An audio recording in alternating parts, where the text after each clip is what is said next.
Hello everyone. Welcome to King Tree Services channel, where we share tips and tricks on caring for your trees and shrubs. If you have spring flowering shrubs like lilac, forsythia, or rhododendron, you should prune them right after flowering. If you have summer flowering shrubs like rose of Sharon, summer sweet, or panicle hydrangea, you should prune them in late winter or early spring before new growth emerges.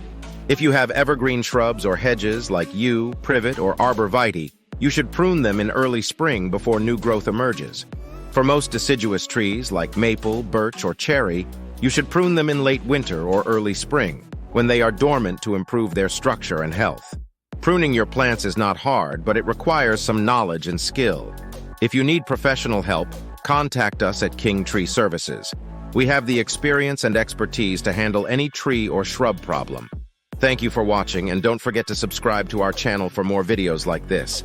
See you next time, and happy gardening.